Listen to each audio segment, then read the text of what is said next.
Hello friends, welcome to துரான் academy. Very good morning to all. இன்றைக்கி நம்ம இந்த video பதிவில் என்ன பற்றி பார்க்க போகிறோம் அப்படின்னா, 10th சோசியல் புக்கில் இருக்கக்கூடிய அந்த 23 லெசனுக்கு உண்டான லைவ் கிளாஸை நம்ம பார்த்திங்க அப்படின்னா ஏர்லி மார்னிங் 4 o'clock பார்த்தோன்னா கண்டக்ட் பண்ணிட்டு வரும். ஸோ அந்த வகையில் இன்றைக்கி நாம் பார்க்கக்கூடிய டாபிக் என்ன அப்படின்னு பார்த்திங்க அப்படின்னா, எக்கனாமிக்கில் செகண்ட் லெசன். ஆல்ரெடி நம்ம ஃபர்ஸ்ட் லெசன் மொத்த உள்நாட்டு உற்பத்தி மற்றும் அதன் வளர்ச்சி அப்படின்ற ஒரு லெசனுக்கு உண்டான லைவ் கிளாஸையும் லைவ் டெஸ்ட்டையும் நம்ம பார்த்தோன்னா சக்ஸஸ்ஃபுல்லாக கம்ப்ளீட் பண்ணிட்டோம். இன்னைக்கு இந்த கிளாஸில் நம்ம என்ன பார்க்க போகிறோம் அப்படின்னா, உலகமயமாதல் மற்றும் வர்த்தகம். ஓகேவா? ஸோ லைவ் கிளாஸ் அட்டன் பண்ணுறவங்க லைக் பட்டனை கிளிக் பண்ணி அட்டண்டன்ஸை போட்டுட்டு நோட்டு பென்னு கூடவே பார்த்தீங்கன்னா 10th சோசியல் புக் இதை எடுத்து வச்சுட்டு கிளாஸை பார்த்தீங்கன்னா அட்டன் பண்ண ஸ்டார்ட் பண்ணுங்க. சரிங்களா? ஓகே, இன்னைக்கு நம்ம என்ன டாபிக் அப்படின்னா, உலகமயமாதல் மற்றும் வர்த்தகம்.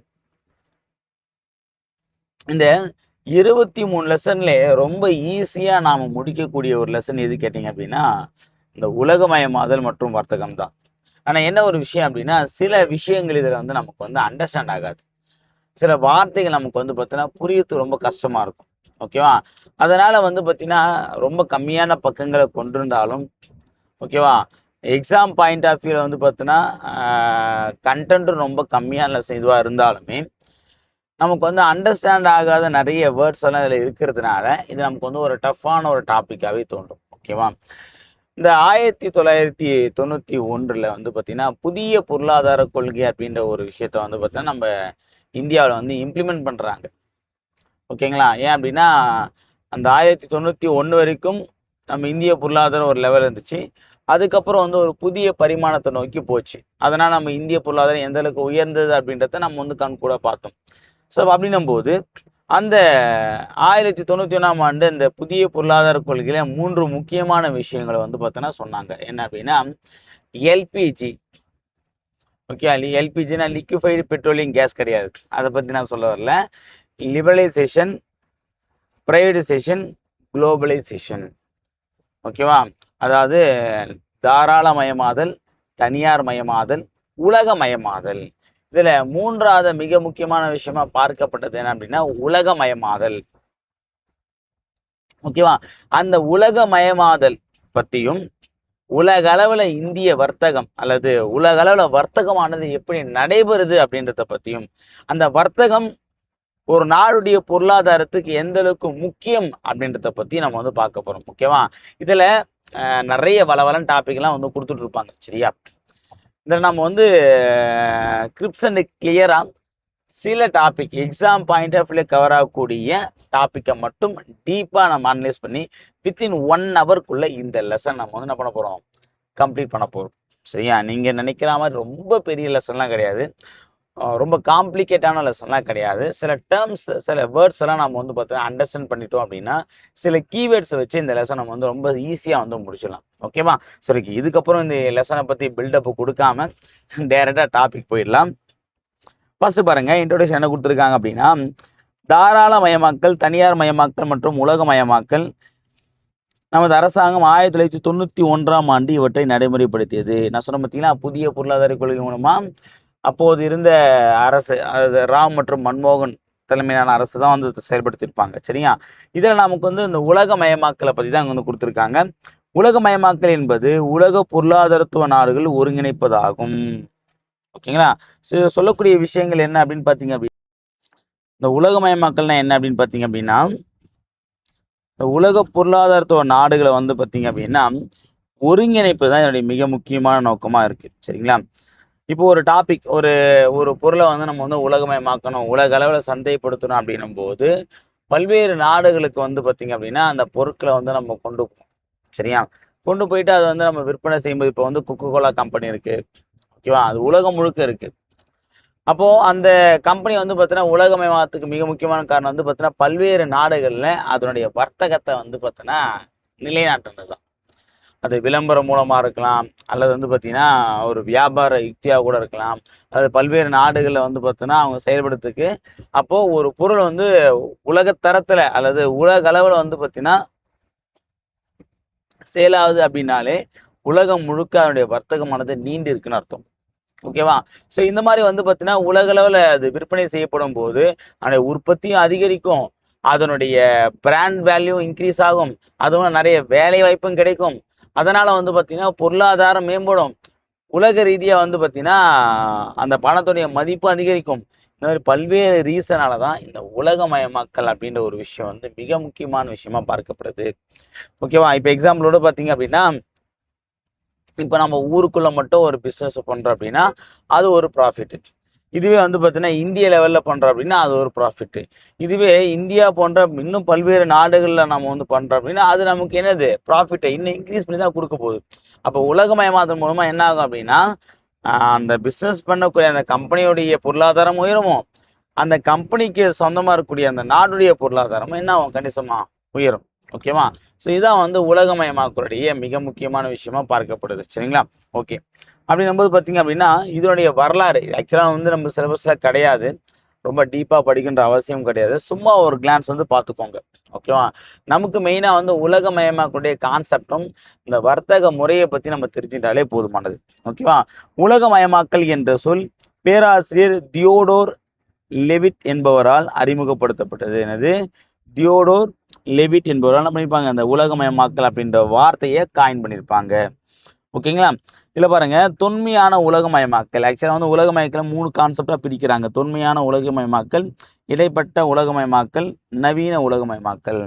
இதில் தொன்மையான உலகமயமாக்கல் அப்படின்னும்போது பார்த்தீங்க அப்படின்னா சுமேரிய மற்றும் சிந்து சமவெளி நாகரிகத்தின் இடையான வர்த்தக உறவுகள் உலகமயமாக்கல் என்ற ஒரு வடிவத்தை 3ஆம் நூற்றாண்டுகளிலேயே உருவாக்கியது என்று ஆண்ட்ரோ குந்தர் பிராங்க் வாதிட்டார். என்ன சொல்றார் அப்படின்னா சுமேரிய மற்றும் சிந்து சம நாகரிகம் இந்த 2 நாகரிகத்துக்கும் இடையே வந்து பார்த்தீங்கன்னா இந்த வணிக தொடர்பு இருந்ததை பற்றி என்ன பண்ணுறாரு, இவர் வந்து வெளிப்படையாக சொல்கிறார். ஓகேவா? இது வந்து தொன்மையான அப்படின்னா மிக பழமையான நாகரிகமாக இதை வந்து முன்னிலைப்படுத்துகிறாங்க.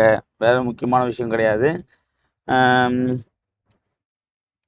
இடைப்பட்ட உலகமயமாக்கல் அப்படின்னு பார்த்தீங்கன்னா இந்த 16 மற்றும் 17 நூற்றாண்டில் வந்து பார்த்தீங்கன்னா ஐரோப்பிய பேரரசோட எழுச்சியின் காரணமாக வந்து பார்த்தீங்கன்னா ஐரோப்பிய நாடுகள் மற்ற நாடுகளோட வந்து பார்த்தீங்கன்னா ஏற்பட்ட அந்த வணிக தொடர்பின் காரணமாக அந்த உருவானது இருந்துச்சு. அதை பற்றி சொல்கிறாங்க. நவீன உலகமயமாக்கல் அப்படின்னும்போது பார்த்தீங்கன்னா இந்த 19 மற்றும் 20ஆம் நூற்றாண்டிய காலகட்டத்தில் உருவாக்கப்பட்ட பல்வேறு வகையான வேறுபாடுகளுக்கு உள்ளடக்கிய ஒரு உலகமயமாக்கல் கொள்கை. இதுக்குன்னு ஒரு கொள்கை இருக்குது, இதுக்குன்னு ஒரு கட்டுப்பாடு இருக்குது. இதை மேம்படுத்தி தான் இது என்ன பண்ணணும், செயல்படணும். ஓகே, அடுத்து பாருங்க. எக்ஸாம் பாயிண்ட் ஆஃப் இதெல்லாம் முக்கியமானது கிடையாது, சும்மா இதை மட்டும் ஒரு கிளான்ஸ் வந்து பார்த்துக்கோங்க. அதாவது ஆரம்பகால வர்த்தகர்கள், நம்ம இந்தியாவுக்கான ஆரம்பகால வர்த்தகர்கள் அப்படின்னு பார்க்கும்போது பார்த்தீங்க அப்படின்னா இது நமக்கு சிலபஸில் இல்லை தான். நேஷனல் மூமெண்ட்டில் வந்து இது சம்பந்தமான டாப்பிக்கை நம்ம வந்து பார்த்தோன்னா பார்ப்போம். இந்த ஐரோப்பியர்கள் வருகைகள் அப்படின்ற டாப்பிக்கில் அதான் வந்து பார்த்தோன்னா இங்கே வர்த்தகம் ஓரியண்டாக வந்து சில டாபிக் வந்து கொடுத்துருக்காங்க. ஓகேவா? இப்போ ஐரோப்பியர்கள் அப்படின்னும்போது பார்த்தீங்க அப்படின்னா இந்த 1453ஆம் ஆண்டு வந்து கான்ஸ்டான்டினோபிள் வந்து துருக்கியர்கள் கைப்பற்றிடுவாங்க. அப்போ வந்து என்ன ஆச்சு அப்படின்னா இந்தியாவிற்கு இந்த தரை வழியான வணிக தொடர்பு வந்து பார்த்தா துண்டிக்கப்பட்டுடுச்சு. ஸோ அப்போ என்ன பண்ணுறாங்கன்னா இந்தியாவிற்கு வந்து கடல் வழியை கண்டுபிடிக்க மும்முரமாக வந்து இறங்குறாங்க. அப்படி இறங்கும்போது வந்து பார்த்தீங்க அப்படின்னா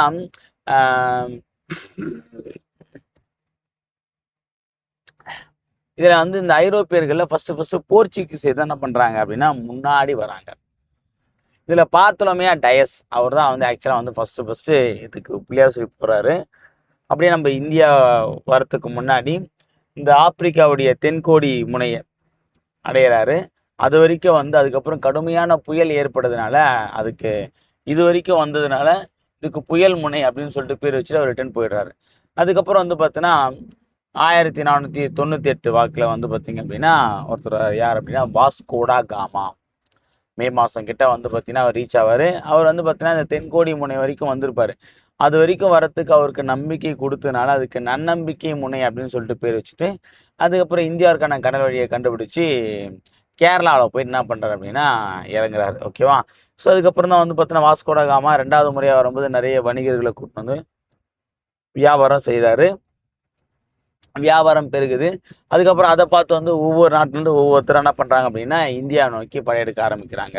அப்படி வந்ததில் மிக முக்கியமான ஐரோப்பியர்கள் வந்து பார்த்தா 5 பேர், ஐரோப்பியர் 5 அப்படின்னு ஞாபகம் வச்சுக்கோங்க. ஓகேவா? ஃபர்ஸ்ட் யார் வராங்க அப்படின்னா முதல்ல வரது போர்ச்சுகீசியர்கள் தான்ப்பா. ஓகேவா. ரெண்டாவது வந்தவங்க வந்து பார்த்தீங்க அப்படின்னா டச்சுக்காரர்கள். ஃபர்ஸ்ட்டு போர்ச்சுகீஸு, ரெண்டாவது டச்சுக்காரர்கள், அதுக்கப்புறம் ஆங்கிலேயர்கள், அதுக்கப்புறம் டேனிஷ்காரர்கள், அதுக்கப்புறம் பிரெஞ்சுக்காரர்கள்.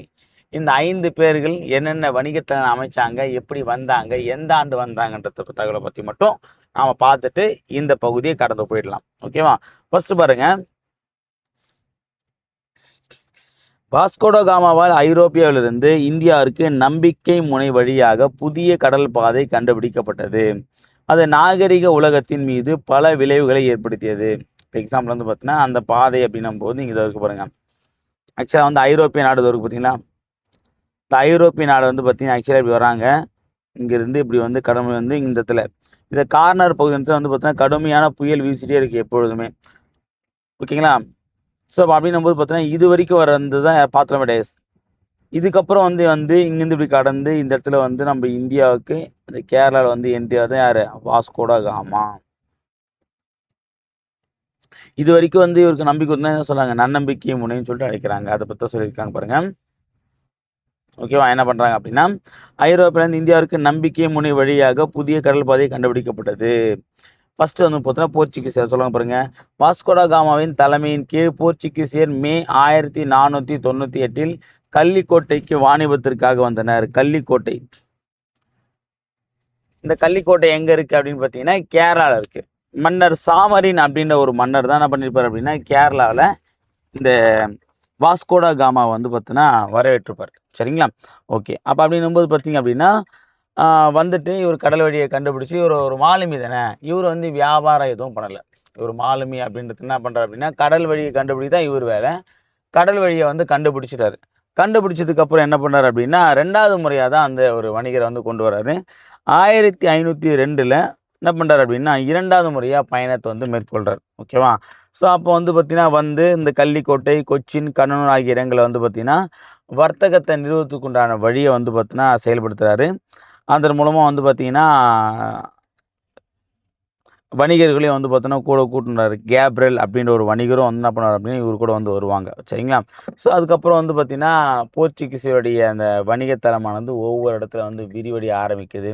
அப்புறம் வந்து பார்த்தோன்னா Francisco de Almeida, Alphonso Albuquerque போன்ற ஆளுநர்கள் கட்டுப்பாட்டில் வந்து பார்த்திங்க அப்படின்னா அந்த வணிகம் அப்படின்ற முறை வந்து பார்த்திங்கன்னா சிறப்பாக வந்து செயல்பட ஆரம்பிக்குது. சரிங்களா. அதுக்கப்புறம் பாருங்கள், ஆரம்பத்தில் இந்தியாவின் போர்ச்சுகீஸின் தலைமை இருந்துச்சுன்னா கொச்சின் தான் இருந்துச்சுப்பா.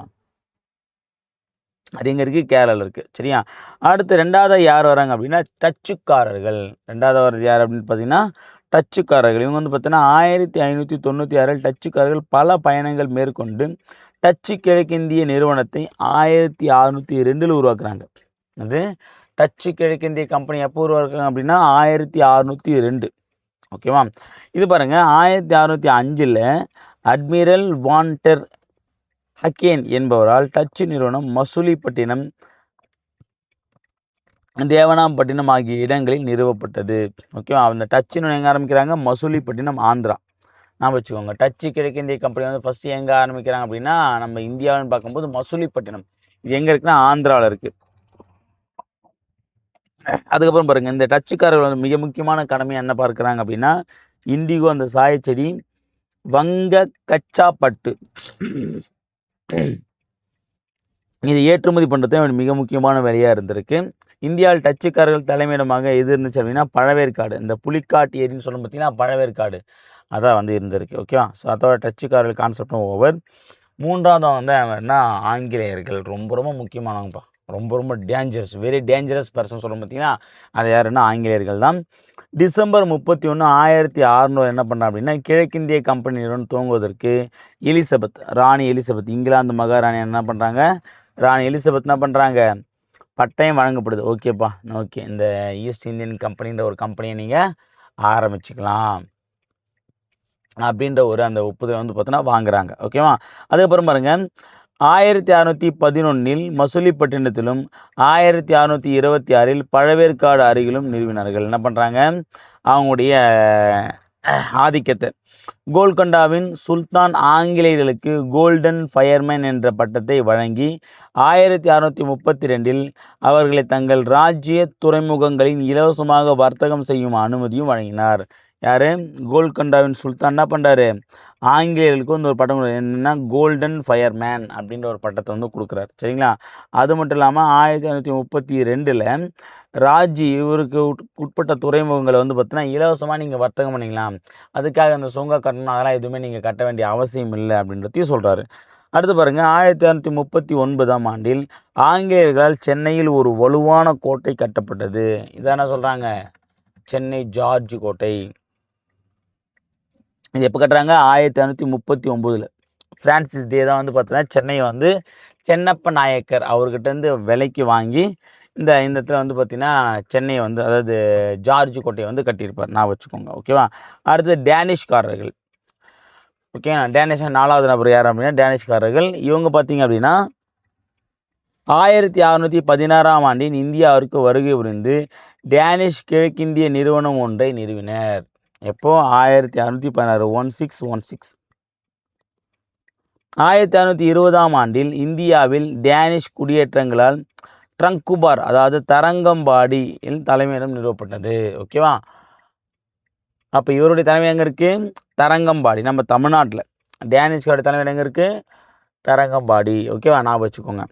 அடுத்து பாருங்கள், கடைசியாக வரத்த யார்? கடைசியாக தான் வந்தார் விநாயக் அப்படின்ற மாதிரி. கடைசியாக வந்தவர் தான் யாருன்னு பார்த்தீங்க அப்படின்னா பிரெஞ்சுக்காரர்கள்.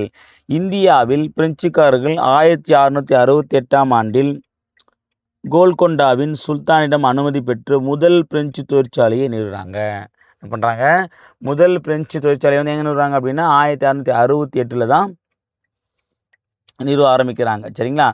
அதுக்கப்புறம் பாருங்கள் அப்படின்னா 1693 ஆண்டு டச்சுக்காரர்கள் பாண்டிச்சேரியை கைப்பற்றி மீண்டும் பிரெஞ்சுக்காரமே ஒப்படைத்தனர். 1701 பாண்டிச்சேரி பிரெஞ்சுக்காரர்களின் தலைமையிடமாக மாறியது. இப்போது 1701 என்ன பண்ணுறாங்க? பாண்டிச்சேரி வந்து பிரெஞ்சுக்காருடைய தலைமையிடமாக மாற்றப்படுகிறது. ஓகேவா? ஸோ இவ்வளோ தான் இதில் சொல்லக்கூடிய விஷயங்கள். இதை மட்டும் நீங்கள் பார்த்துக்கிட்டா போதுமானது. அடுத்து பாருங்கள், இது வந்து பார்த்தீங்கன்னா ஒரு ஹிஸ்டாரிக்கல் பேக்ரவுண்ட். அதாவது உலகமயமாக்கல் அப்படின்னும் போது பார்த்திங்க அப்படின்னா நம்முடைய இந்திய பொருட்கள் வந்து பார்த்திங்கன்னா உலக சந்தையில் எந்தளவுக்கு மதிக்கப்பட்டுச்சு, அதேமாதிரி உலக அளவில் இந்திய சந்தை மதிப்பு வந்து உயர்வதற்கு என்ன காரணம், இந்த ஐரோப்பியர்களால் வந்து பார்த்திங்கன்னா இந்திய சந்தையில் ஏற்பட்ட மாற்றம் என்ன, இது எல்லாத்தையும் தான் நம்ம வந்து பார்த்தோம்னா ஒரு ஹிஸ்டாரிக்கலாக வந்து பார்த்தோம். சரியா? ஓகே. அடுத்து பார்த்திங்க அப்படின்னா இது வந்து நம்ம சங்க காலத்திலே நிறைய சான்றுகளாக இருக்குது. அப்போயே வந்து பார்த்திங்கன்னா சேர சோழ பாண்டியர்கள்லாம் வந்து பார்த்திங்கன்னா பல்வேறு வகையான வெளிநாடுகளோட தொடர்பில் வந்து பார்த்திங்கன்னா இருந்திருக்காங்க. சரியா? பல்வேறு வணிகங்களை வந்து செஞ்சுருக்காங்க. கடல் கடந்து போரும் புரிஞ்சிருக்காங்க, வணிகமும் செஞ்சுருக்காங்க. சரியா? அடுத்து பாருங்கள், இந்தியாவில் உலகமயமாக்கல். இதில் என்ன சொல்கிறாங்க அப்படின்னா இந்தியாவில் 1980-81 பிறகு 1990-91 நடைபெற்ற வளைகுடா போரின் காரணமாக எண்ணெய் விலை அதிகரிப்பு மற்றும் மேற்கு ஆசிய நாடுகளுக்கு இடையேயான பகைமை ஆகியவற்றின் காரணமாக கடுமையான அயல்நாட்டு வாணிப செலுத்து சமநிலை ஏற்பட்ட சிக்கல்கள் குறிப்பிடத்தக்கது. ஓகேவா? என்ன சொல்கிறாங்க அப்படின்னா அதாவது 1980-90 இந்த காலகட்டத்தில் வந்து பார்த்திங்கன்னா இந்த வளைகுடா போர் வந்து ரொம்ப பெரிய அளவில் இருந்துச்சு. ஓகேவா? அதனால் வந்து பார்த்திங்கன்னா இந்த வளைகுடா நாடுகளில் தான் வந்து பார்த்திங்க அப்படின்னா இந்த என்ன சொல்லலாம் வளைகுடா நாடுகள் தான் வந்து பார்த்திங்க அப்படின்னா இந்த எண்ணெய் வயல்கள்லாம் அங்கே தான் அதிகமாக இருக்குது. ஓகேவா? ஸோ அப்போ அந்த எண்ணெய் உற்பத்தி வந்து பார்த்திங்கன்னா பாதிக்கப்பட்டதுனால வந்து பார்த்திங்கன்னா பொருளாதார மந்தமானது அந்த வாணிப சமநிலையத்தை பாதிக்கப்பட்டுச்சு. ஓகேவா? ஸோ அப்போ என்ன பண்ணுறாங்க அப்படின்னா ஒரு புதிய அரசு அப்போ தான் வந்து நம்ம இந்தியாவில் பதவியேற்குது அப்படின்னும் போது பொருளாதாரத்தை முன்னிலைப்படுத்துறதுக்கு என்ன பண்ணுறாங்க அப்படின்னா புதிய பொருளாதார கொள்கை நியூ எக்கனாமிக்கல் பாலிசி அப்படின்ற ஒரு பாலிசியை என்ன பண்ணுறாங்க? இம்ப்ளிமெண்ட் பண்ணுறாங்க. ஓகேவா? ஸோ அதுக்கப்புறம் தான் அந்த அரசாங்கம் வந்து பார்த்திங்கன்னா அந்த வரவு செலவு திட்டத்தை வந்து பார்த்திங்கன்னா டெவலப் பண்ணி இங்கே பாருங்கள், ஜூலை 1991 அரசாங்கம் தனது வரவு செலவு திட்டத்தை தாராளமயமாக்கல், தனியார் மயமாக்கல் மற்றும் உலகமயமாக்கல் ஆகியவற்றின் தொடர்ச்சியான கொள்கை மாற்றத்துடன் வழங்கியது. இந்த கொள்கைகள் இந்தியாவின் 1997 ஆண்டில் டங்கல் வரைவு கையெழுத்திட்ட போது பலப்படுத்தப்பட்டது. இது டங்கல் வரைவு. ஓகேவா?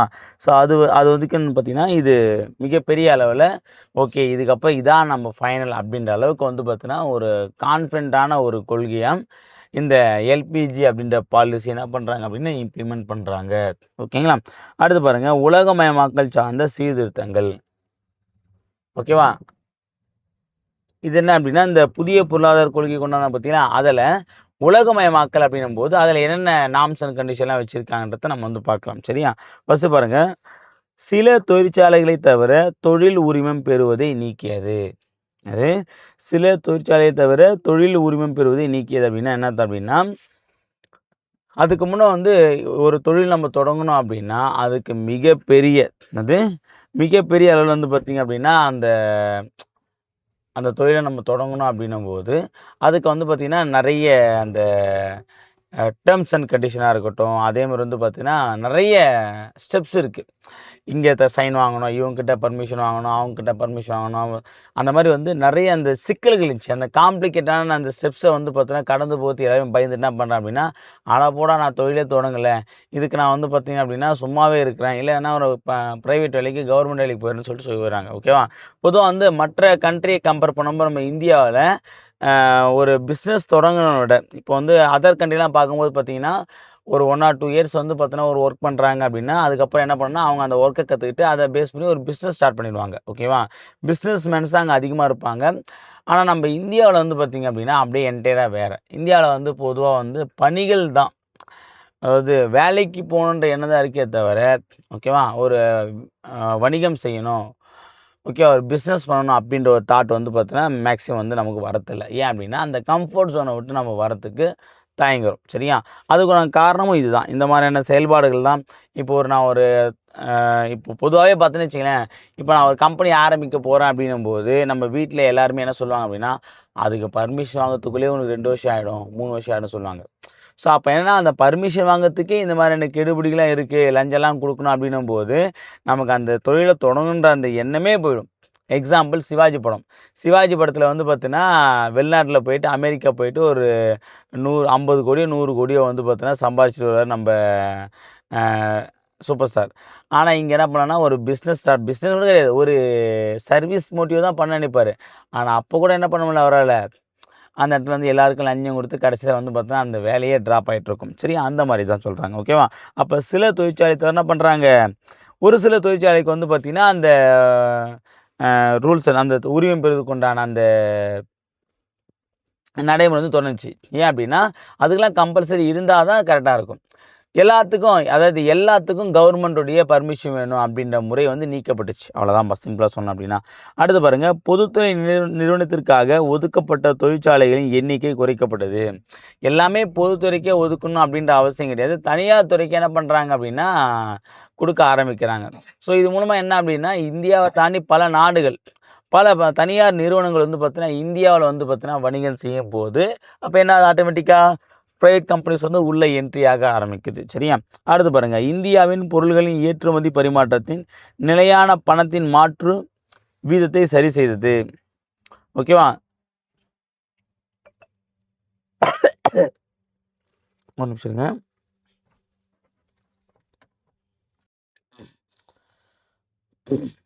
ஓகேப்பா.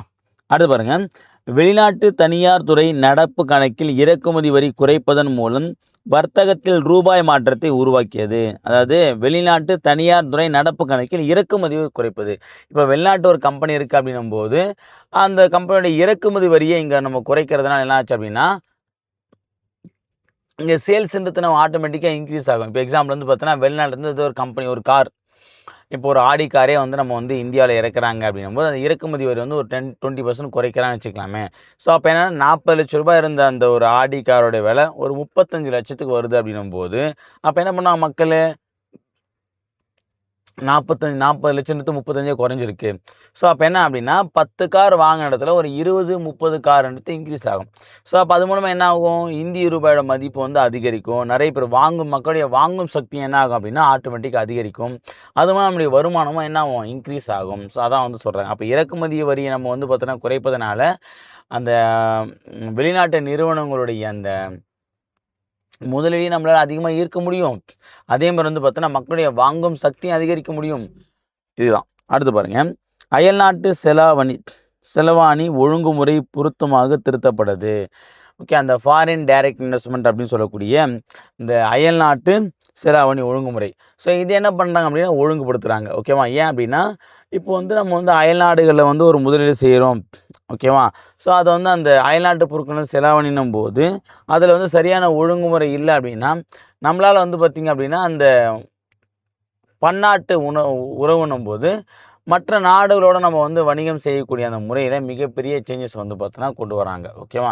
ஸோ இது என்ன ஆகுது அப்படின்னா நாம் எந்த நாட்டோட எப்படி வணிகம் பண்ணால் நம்மளுடைய பொருளாதாரத்தை உயர்த்தலாம். ஓகேவா? இப்போ நம்ம வந்து வீம்புக்காக சில நாடுகளோட நம்ம வந்து வணிகம் செய்யாமல் இருப்போம். அப்படின்னும் போது அந்த ரூல்ஸ் அண்ட் ரெகுலேஷன்லாம் வந்து தளர்வு இல்லாததுனால பல நாடுகள் நம்ம இந்தியாவோட வணிகம் செய்ய தயங்கியிருப்பாங்க. ஸோ அதெல்லாம் நம்ம தளர்த்தும் போது என்ன ஆகும் அப்படின்னா ஆட்டோமேட்டிக்காக அதோடைய உறவும் மேம்படும்ன்றத சொல்கிறாங்க. அடுத்து பாருங்கள்,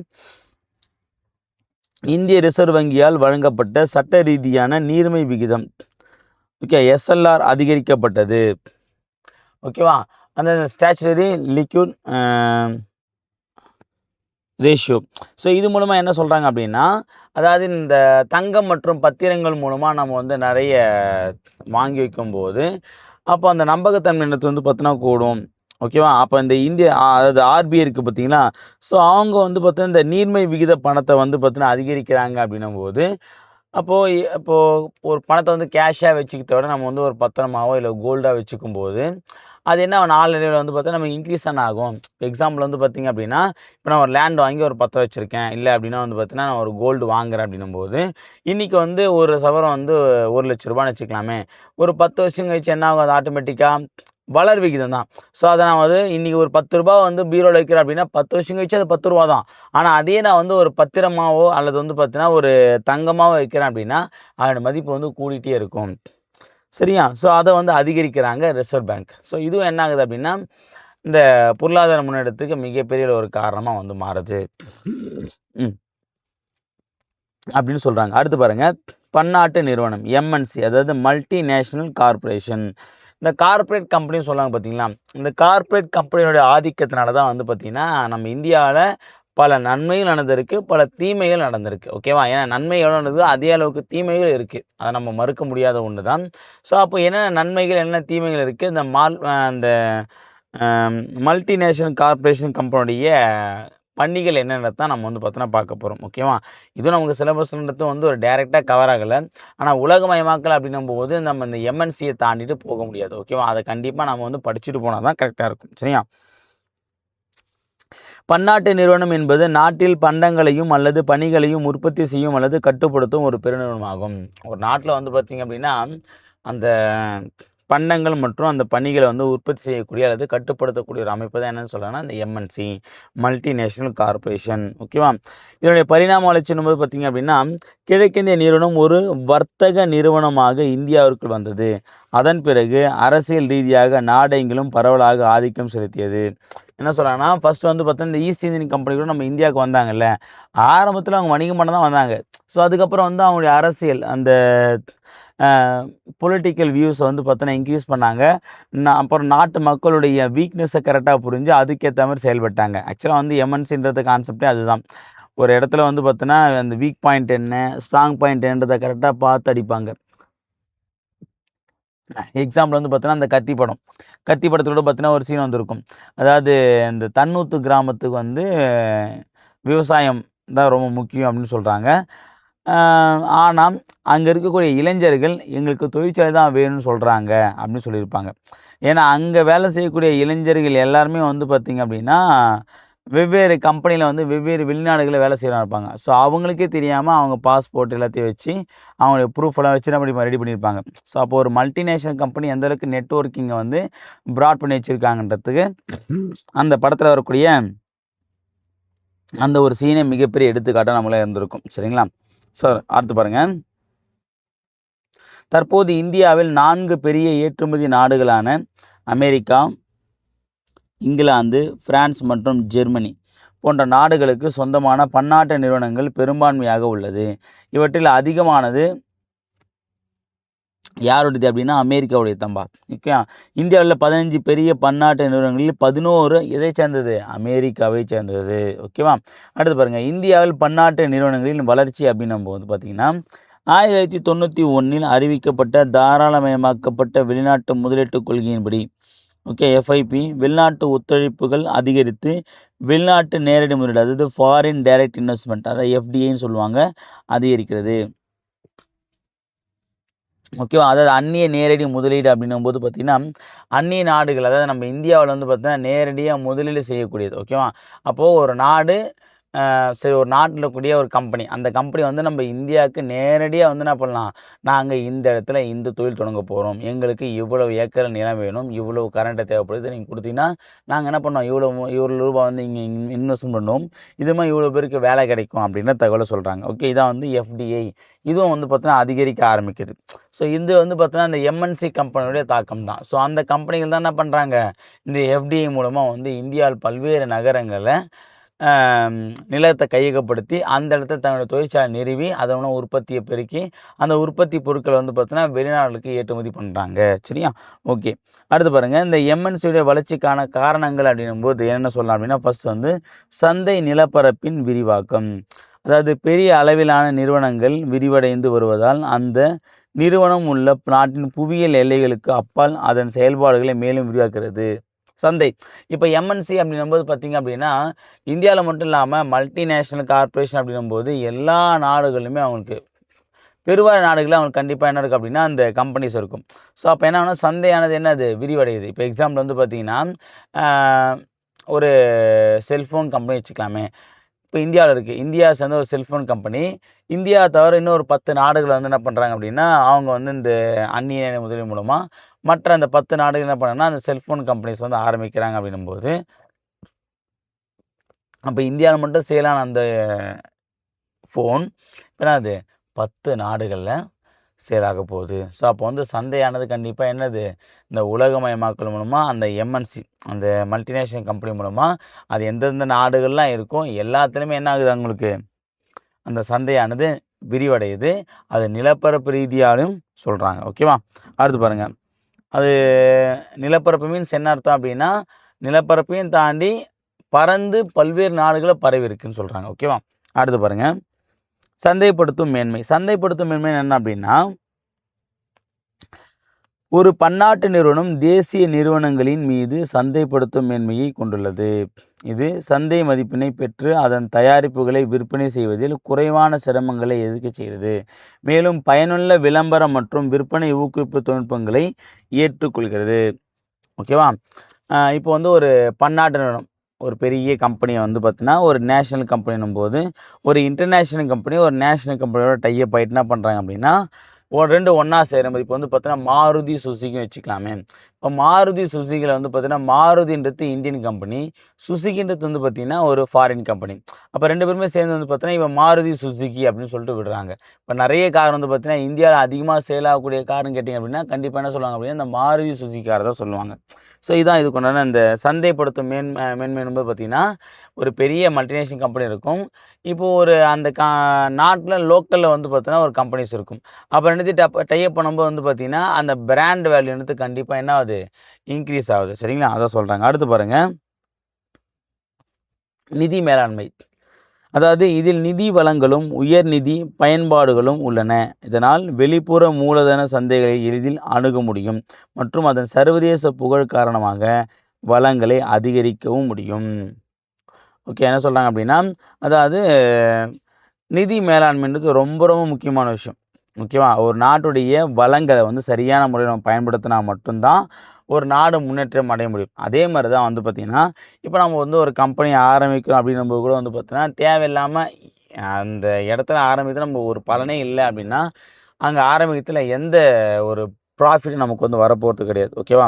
ஸோ அப்போ அப்படின்னும்போது ஒரு கம்பெனி நம்ம ஸ்டார்ட் பண்ணுறோம் அப்படின்னும்போது, ஓகே, இந்த இடத்துல வந்து பண்ணால் கரெக்டாக இருக்கும். ஓகேவா? ஸோ இதுக்கு இவ்வளோ நிதியை நம்ம வந்து ஒதுக்குனா போதுமானது. இப்போது 1000 கோடி ரூபா கொடுத்து இந்த இடத்துல பண்ணுறத விட அதே ப்ரொடக்ஷனில் இங்கே 500 கோடி ரூபாயிலே முடியுது அப்படின்னும்போது என்ன பண்ணுவாங்க, அந்த 500 கோடி ரூபாயில் முடிக்கிறது அப்படின்றத பற்றி தான் என்ன பண்ணுவாங்க, யோசிப்பாங்க. இதுதான் வந்து நிதி மேன்மை அப்படின்னு சொல்கிறாங்க. இப்போ நிதினா பணம் தானே, அதை சொல்கிறாங்க. அதே மாதிரி வந்து பார்த்திங்க அப்படின்னா, இப்போது சில வந்து மல்டிநேஷ்னல் கம்பெனி இருக்குது. அந்த கம்பெனிக்கெலாம் நம்ம வந்து விளம்பரமும் பண்ண வேண்டிய அவசியமே இல்லை. அந்த பொருள் நம்ம பார்த்தாலே என்ன பண்ணுவோம், வாங்கிட்டு வந்துடும். சரியா? அடுத்து பாருங்கள், ஸோ இதுவும் வந்து பார்த்தீங்கன்னா ஒரு தொழில்நுட்ப ரீதியான ஒரு முன்னெடுப்பாக வந்து பார்க்கப்படுது. சரியா? அடுத்து பாருங்கள் தொழில்நுட்ப மேன்மை. தொழில்நுட்ப மேன்மை அப்படின்றது பார்த்தீங்கன்னா பின்தங்கிய நாடுகளில் பன்னாட்டு நிறுவனங்கள் பங்கேற்க ஊக்கமளிப்பதற்கான முக்கிய காரணம் வந்து பார்த்திங்கன்னா பன்னாட்டு நிறுவனங்கள் தொழில் வளர்ச்சியில் தொழில்நுட்ப மேம்பாட்டுடன் காணப்படுவதே ஆகும். ஓகேவா? இப்போது நம்ம டெக்னிக்கல் ரீதியாக வந்து பார்த்திங்க அப்படின்னா எப்போ நம்ம வந்து டெவலப் ஆகிறோமோ கண்டிப்பாக வந்து அந்த கம்பெனி என்ன ஆகும் அப்படின்னா டெவலப் ஆகும். சரியா? இப்படி யோசிச்சு பாருங்கள். இப்போ வந்து இந்த காலத்தில் நம்ம வந்து கம்ப்யூட்டர் அப்படின்ற ஒரு விஷயம் இல்லை அப்படின்னா என்ன அது யாருமே வந்து நம்ம வேலைக்கு எடுத்துக்க மாட்டாங்க. இப்போ ஒரு பேசிக் குவாலிஃபிகேஷனை கண்டிப்பாக என்னென்னா அந்த டைப்பிங்கும் கம்ப்யூட்டர்ன்றது ரொம்ப ரொம்ப முக்கியமானது. ஸோ அப்போது எம்என்சி கம்பெனி எல்லாமே என்ன பண்ணுறாங்க அப்படின்னா தொழில்நுட்ப ரீதியாக வந்து டெவலப் ஆகியிருக்காங்க. அது வந்து அவங்களுக்கு வந்து மிகப்பெரிய ஒரு பலமாக வந்து இருக்குது. அடுத்து பாருங்கள் பண்டங்களின் கண்டுபிடிப்புகள். புது புது கண்டுபிடிப்பு. இப்போ எம்என்சி கம்பெனி இருக்காங்க அப்படின்னா அப்படியே விட மாட்டாங்க. புதுசாக கண்டுபிடிச்சிட்டே இருப்பாங்க. அப்போ புது புது கண்டுபிடிப்புகள் என்ன ஆகுது அப்படின்னா சந்தையில் வந்து யார் ஃபஸ்ட்டு யார் செகண்டு அந்த சந்தை மதிப்பு வந்து பார்த்தீங்கன்னா கூடுறதுக்கும் சந்தை போட்டிகளில் தான் முன்னிலைப்படுவதற்கும் அது ஒரு மிகப்பெரிய ஒரு காரணமாக அமையுது. சரிங்களா? ஓகே. இந்த 5 விஷயம் தான் வந்து பார்த்திங்க அப்படின்னா எம்என்சியோட வளர்ச்சிக்கு காரணமாக இருக்குது. சரிங்களா? என்னது அப்படின்னா சந்தை நிலப்பரப்பின் விரிவாக்கம். ஓகேவா? என்ன பண்ணுறாங்க அப்படின்னா நிலப்பரப்பு ரீதியாக வந்து எல்லா நாடுகளும் பரவி இருக்கிறதுனால அவங்களால ஈஸியாக என்ன பண்ண முடியுது வணிகத்தை செய்ய முடியுது. சந்தைப்படுத்தும் மேன்மை. ஓகேவா? ஸோ இதையுமே நான் வந்து சொல்லியிருக்கோம். அப்போ வந்து ஒரு பன்னாட்டு நிறுவனம் ஒரு தேசிய நிறுவனத்தோட டைப் ஆகிட்டு அந்த ரெண்டுமே ஒன்றா சேர்ந்து டெவலப் ஆகிறது. ஓகேவா? அடுத்து பார்த்திங்க அப்படின்னா நிதி மேன்மை. ஓகேவா? ஸோ அவங்ககிட்ட வந்து பார்த்தோன்னா பணத்துக்கு எந்த பற்றாக்குறையும் இருக்காது. அதாவது இவ்வளோ தான் வச்சு பண்ண போகிறோம். இதை தாண்டினா நமக்கு வந்து கடன் வாங்கணும் அப்படிலாம் கிடையவே கிடையாது. அந்த நிதி மேன்மைன்றது அவங்ககிட்ட வந்து தாராளமாகவே இருக்கும். சரியா? அதுக்கடுத்து பார்த்திங்க அப்படின்னா தொழில்நுட்ப மேன்மை. ஸோ அப்போ டெக்னாலஜி ரீதியாக வந்து பார்த்தீங்கன்னா அவங்க வந்து ஃபஸ்ட்டாக இருக்கிறதுனால தான் மல்டிநேஷனல் கார்ப்பரேஷன் கம்பெனிஸ் எல்லாமே வந்து பார்த்திங்கன்னா ஹை லெவலில் ஹைடெக்கில் இருக்குது. அடுத்து வந்து பார்த்தீங்கன்னா பண்டங்கள் கண்டுபிடிப்பு. புது புது விஷயங்களை வந்து பார்த்தீங்கன்னா அவங்க கண்டுபிடிக்கிறதுனால தான். ஏன்னா அந்த கண்டுபிடிச்சா தான் வந்து பார்த்தீங்கன்னா இந்த போட்டி நிறைந்த உலகத்தில் வந்து பார்த்திங்கன்னா நம்ம ஃபஸ்ட் இருக்க முடியும். ஓகே, யார் ஃபஸ்ட்டு யார் லாஸ்ட்டுன்றதை நோக்கி தான் என்னது அந்த டெக்னாலஜியும் ஓடுது. அதே மாதிரி வந்து பார்த்தீங்கன்னா பிஸ்னஸும் ரன் ஆகுது. சரி, அதான் சொல்கிறாங்க. ஓகேவா? இதுக்கு நடுவில் வந்து பார்த்தீங்கன்னா நம்ம கவனிக்க வேண்டிய விஷயம் வந்து பார்த்தீங்கன்னா வெளிநாட்டில் உள்ள இந்தியாவின் பன்னாட்டு நிறுவனங்கள். எத்தனையோ பன்னாட்டு நிறுவனங்கள் நம்ம இந்தியாவில் இருக்கணும் போது இந்தியாவில் இருக்கக்கூடிய நிறுவனங்கள் எத்தனை வந்து பார்த்தீங்கன்னா பன்னாட்டில் இருக்குது வெளிநாடுகள் இருக்குதுன்னு பார்த்தீங்க அப்படின்னா ஃபஸ்ட்டு ஹரோ மோட்டார் கார்ப். இது வந்து பார்த்தீங்கன்னா இதனோட தலைமையகம் புதுடெல்லியில் இருக்குது. இது வந்து ஒரு வாகன தொழிற்சாலை. இது எங்கே இருக்குன்னா கொலம்பியா, பங்களாதேஷ், ஆப்பிரிக்காவில் இருக்குப்பா. அதேமாதிரி பஜாஜ் இது வந்து தலைமையிடம் வந்து பூனா, வாகன தொழிலகம் தான். ஐக்கிய அரபு நாடுகளும் பங்களாதேஷும் இருக்குது. அடுத்து டிவிஎஸ் இது சென்னை தான் தலைமையிடம், வாகன தொழிற்சாலை. இது பிரேசில், சிலி, கொலம்பியா, மெக்சிகோ, பெரு போன்ற நாடுகளில் காணப்படுது. பாரத் ஸ்டேட் வங்கி பேங்க்கு இது வந்து தலைமையிடம் வந்து மும்பை. இது bank sector. Australia, Bangladesh, Belgium போன்ற நாடுகளில் ஸ்டேட் பேங்க் இருக்குது. அடுத்து பார்த்தீங்கன்னா பாரத் ஏர்டெல். ஓகே, அந்த பாரத் ஏர்டெல் பார்த்திங்க அப்படின்னா தலைமையில் வந்து புதுடெல்லி. தொலைத்தொடர்பு இது வந்து தெற்காசியா மற்றும் ஆப்பிரிக்க நாடுகளில் செயல்படுது. ஓகே, நோட் பண்ணி வச்சுக்கோங்க. இதை கூட என்ன பண்ணலாம் ஒரு கொஸ்டினாக வந்து கேட்குற வாய்ப்புகள் நிறைய இருக்குது. அடுத்து பாருங்கள் 2018 இந்தியா மிகப்பெரிய பன்னாட்டு நிறுவனங்கள் அப்படின்னும் போது சோனி கார்பரேஷன், அப்புறம் வந்து பார்த்திங்கன்னா ஹவுலக் பேக்கார்ட், அப்புறம் வந்து டாடா குழுமம், மைக்ரோசாஃப்ட் கார்பரேஷன், ஐபிஎம், நெட்டில், அப்புறம் வந்து பார்த்தீங்கன்னா ப்ராக்டர் அண்ட் கேம்பல், சிட்டி குழுமம், பெப்சி நிறுவனம், கொக்கோ கோலா நிறுவனம். இது எல்லாமே வந்து பார்த்திங்கன்னா எம்என்சியில் மிகப்பெரிய நிறுவனங்கள் சொல்கிறாங்க. ஓகேவா?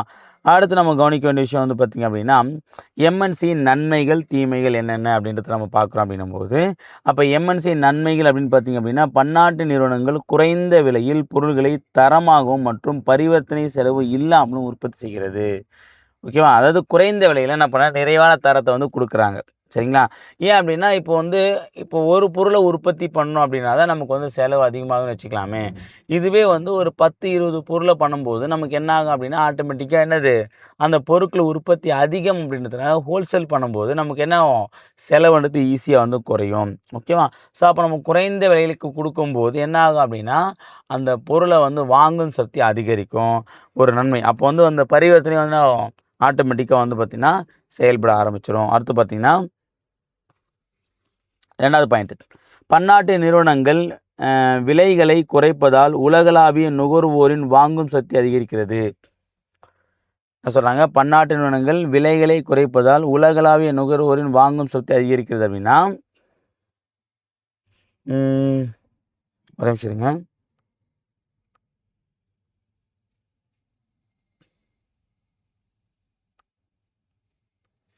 இதில் என்ன சொல்கிறாங்க பாருங்க.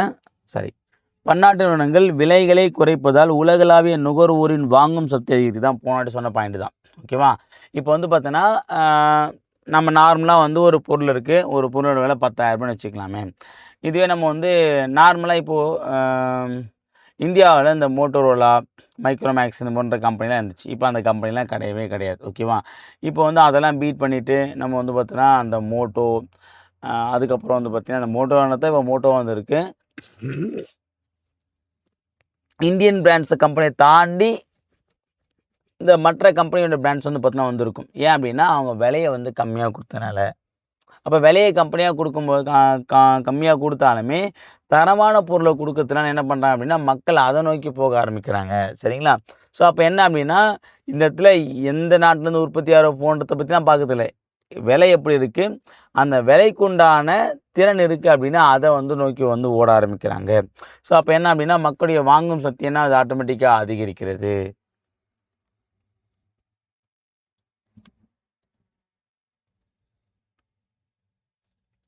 மூணாவது பாயிண்ட் பாருங்கள். பன்னாட்டு நிறுவனங்கள் வரி மாறுபாட்டை பயன்படுத்தி கொள்ள முடியும்.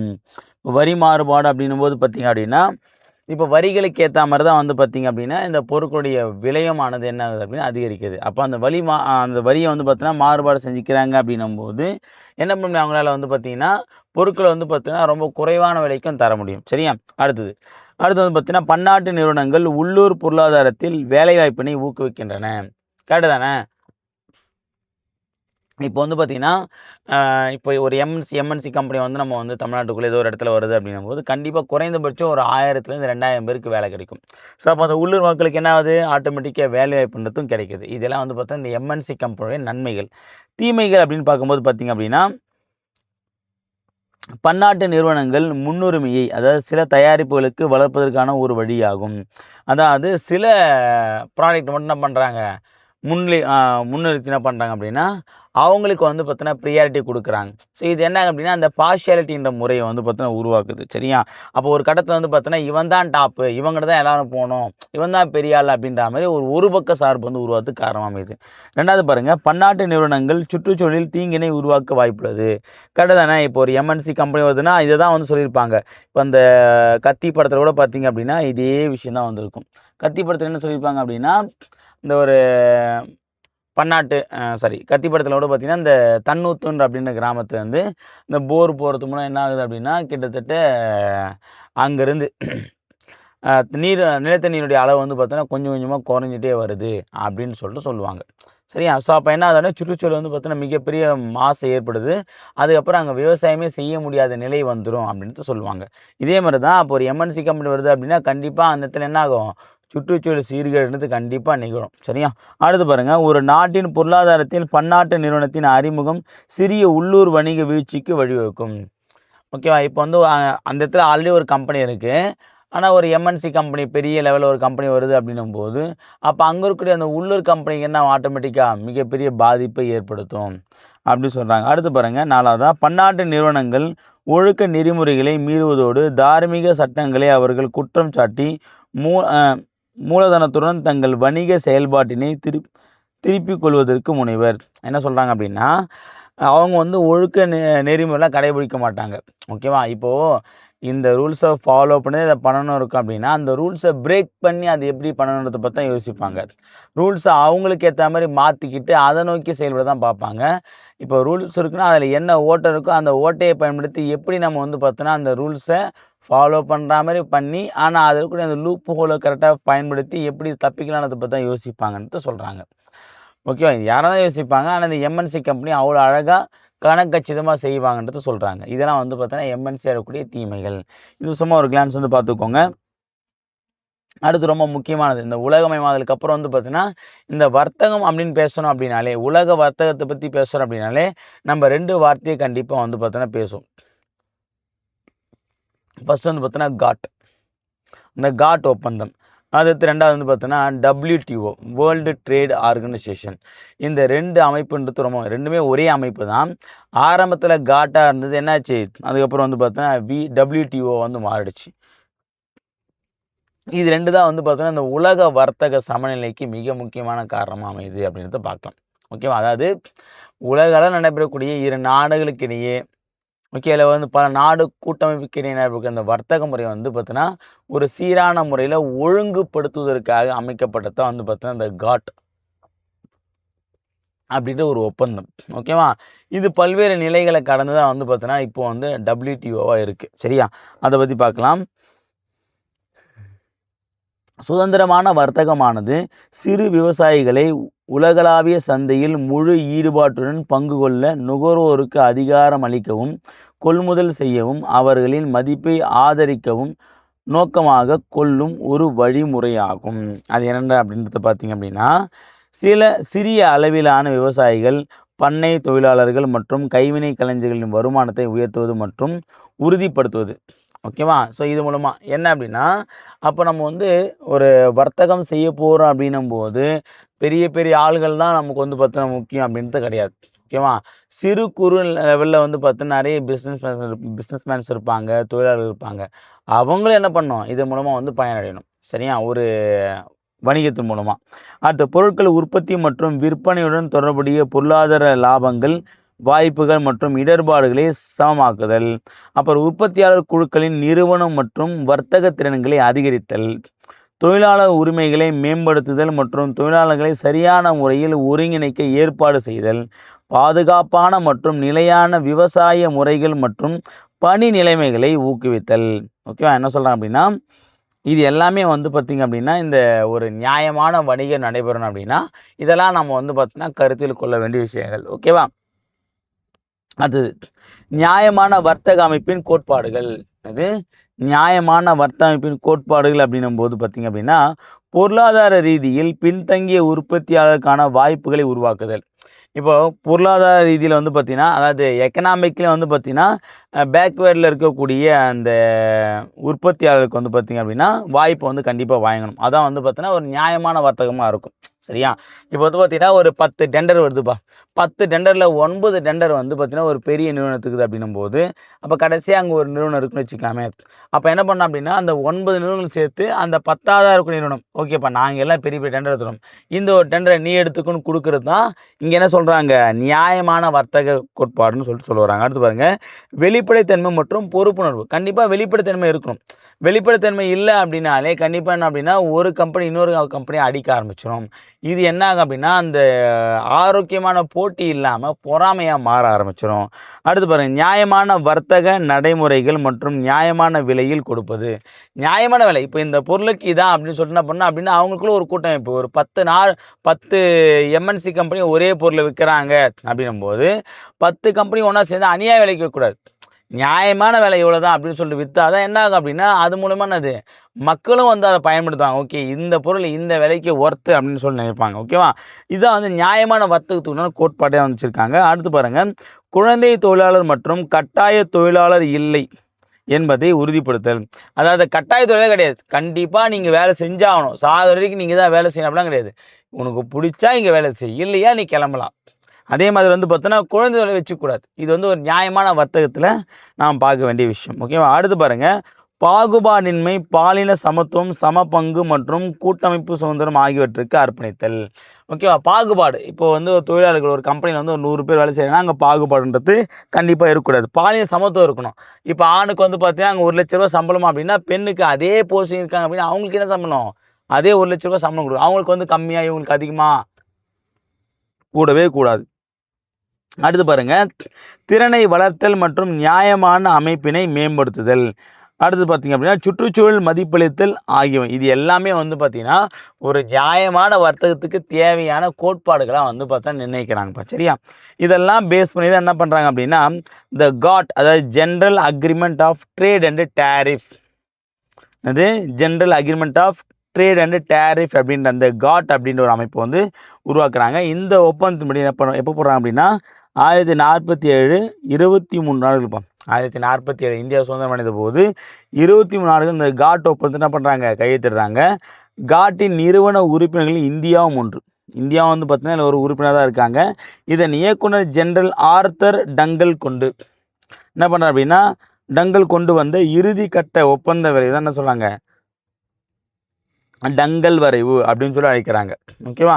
இதனுடைய நோக்கம் அப்படின்னும் போது பார்த்தீங்கன்னா, அர்த்தமுள்ள விதிமுறைகளை, அர்த்தமுள்ள அப்படின்னா இப்போ ஒரு விதிமுறையை உருவாக்குறாங்க அப்படின்னா அது அர்த்தமானதாக இருக்கணும். அர்த்தமான எல்லாரும் பின்பற்றக்கூடியதாக இருக்கணும். விதிமுறைகளை பின்பற்றி பல விதமான கட்டணங்களையும் ஒதுக்கீடுகளையும் மானியங்களையும் குறைப்பதன் மூலம் சர்வதேச வர்த்தக அதிகரிப்பதாகும். ஓகேவா? அதாவது இப்போ ஒரு எப்படி சொல்கிறது அப்படின்னா, அர்த்தமுள்ள அந்த வார்த்தை சொல்லியிருப்பா, அர்த்தமுள்ள விதிமுறைகள். ஓகே, நியாயமான ரூல்ஸ் அண்ட் ரெகுலேஷனை ஃபாலோ பண்ணி பலவிதமான கட்டணங்கள் வந்து வசூலிக்கிறாங்களே அதெல்லாம் குறைக்கிற மாதிரி, அப்புறம் நிறைய வந்து பார்த்தீங்கன்னா மானியங்களை குறைக்கிறதுக்கு முன்னாடி இப்போ வந்து இதெல்லாம் குறைப்பது மூலம் என்ன அப்படின்னா சர்வதேச வர்த்தகத்தை என்ன பண்ண முடியும், நம்மளால் அதிகரிக்க முடியும். இப்போது சில நாடுகளை வந்து நம்ம வந்து வணிகம் செய்யறதுக்கு காரணம் என்ன இருக்கும் அப்படின்னா, அந்த நாட்டுடைய ஏற்றுமதி வரி வந்து பார்த்தீங்கன்னா, இல்லை இந்த இறக்குமதி வரி வந்து பார்த்தீங்கன்னா நாம் அதிகமாக வச்சுருப்போம். இல்லை அந்த பொருட்கள் வந்து பார்த்திங்கன்னா இங்கே அதிகமான விலைக்கு விற்கும்போது நம்மளால் அதை என்ன பண்ண முடியாது, வாங்க முடியாது. ஸோ அப்போ இதெல்லாம் வந்து மாற்றம் அடையுது அப்படின்னா அந்த பொருளோட விலை குறையும். ஆட்டோமேட்டிக்காக என்ன ஆகும், பல்வேறு நாடுகள் அந்த பொருளுடைய அந்த நாட்டுடைய அந்த கம்பெனியோடைய பொருளை வந்து வாங்குவாங்க. அது வந்து வாங்கும் சக்தியானது அதிகரிக்கும். அதான் சொல்கிறாங்க. ஓகேவா? அப்புறம் காட் இந்த அமைப்பு வந்து பார்த்திங்கன்னா இந்த ஒப்பந்தம், இந்த காட் ஒப்பந்தம் வந்து பார்த்தீங்கன்னா ஒவ்வொரு சுற்று கிடக்குதுப்பா. ஃபஸ்ட்டு ஒவ்வொரு இடமா போடுறாங்க. அப்புறம் வந்து பார்த்தீங்கன்னா ஜெனீவாவில் போடுறாங்க. 1947 சுவிட்சர்லாந்து ஜெனீவாவில் போடுறாங்க. அப்புறம் வந்து பார்த்தீங்கன்னா ஃப்ரான்ஸ், அதுக்கப்புறம் இங்கிலாந்து, அதுக்கப்புறம் சுவிட்சர்லாந்து, அதுக்கப்புறம் ஜப்பானு, அதுக்கப்புறம் 7வது சுற்று எங்கே நடக்குது அப்படின்னா உருகுவே நடக்குதுப்பா. 7வது சுற்று எங்கே நடக்குது, உருகுவேல நடக்குது. ஓகேவா? ஸோ இதில் தான் வந்து பார்த்தீங்கன்னா ஒரு மிக முக்கியமான விஷயத்தை வந்து பார்த்தா செயல்படுத்த ஆரம்பிக்கிறாங்க. இந்தமாரி வந்து WTO அப்படின்ற ஒரு ஆர்கனைசேஷன் உருவாக்கலாம். சும்மா நம்ம வந்து பார்த்தோன்னா ஒப்பந்தம்னு போடுறோம், அது யாருமே கரெக்டாக ஃபாலோ பண்ண மாட்டோம். அப்போ நமக்குன்னு ஒரு ஆர்கனைசேஷன் இருக்குன்னு வச்சுக்கலாமே.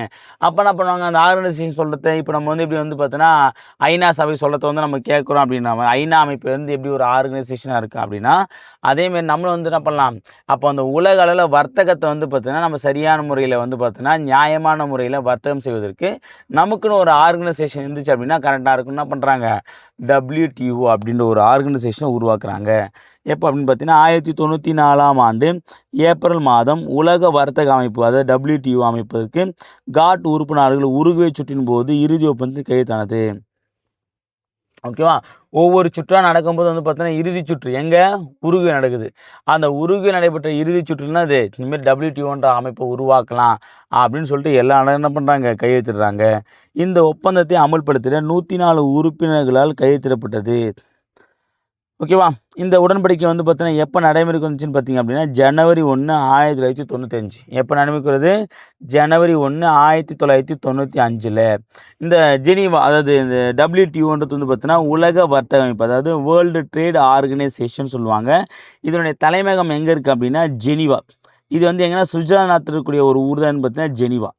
இதோட நோக்கம் என்ன அப்படின்னு பார்த்தீங்கன்னா வணிகத்தினை கட்டுப்படுத்துதல் மற்றும் அயல்நாட்டு வணிகம். இது வணிகத்தினை கட்டுப்படுத்துதல் மற்றும் அயல்நாட்டு வணிகம் தான் என்னுடைய மிக முக்கியமான நோக்கமாக வந்து பார்க்கப்படுது. அடுத்து உறுப்பினர்கள் அப்படின்னும் போது தலைமை இயக்குனர், துணை தலைமை இயக்குனர் 4, அது இல்லாமல் 80 உறுப்பு நாடுகளிலிருந்து தேர்ந்தெடுக்கப்பட்ட 600 அலுவலக ஊழியர்கள், இவங்க எல்லாம் ஒன்றா சேர்ந்து இருப்பாங்க. சரியா? இப்போ நம்ம தெரிஞ்சு வந்து பார்த்தோன்னா காட்ன்ற அமைப்பு தான் என்ன ஆச்சு, WTO மாறி இருக்குது. காட்டுடைய எக்ஸ்பிளேஷன் வந்து பார்த்தீங்கன்னா general agreement of trade and tariff. இது முதல்ல வந்து ஒப்பந்தம் வந்து பார்த்தீங்கன்னா 1947 23 நாடுகளே கையெழுத்தானது. அதுக்கப்புறம் வந்து பார்த்தீங்கன்னா இது இந்தியா ஒரு நாடு தான். ஃபஸ்ட்டு வந்து பார்த்திங்க அப்படின்னா இங்கே சுவிட்சர்லாந்து ஜெனீவாவில் ஆரம்பிச்சது. 7வது சுற்று எங்கே முடியுது, உருகுவேல வந்து முடியுது. அதுக்கப்புறம் வந்து WTO வந்து 1994 இது வந்து மாற்றம் அடையுது. அதில் வந்து 104 உறுப்பினர் வந்து பார்த்தீங்கன்னா கையெழுத்து போடுறாங்க.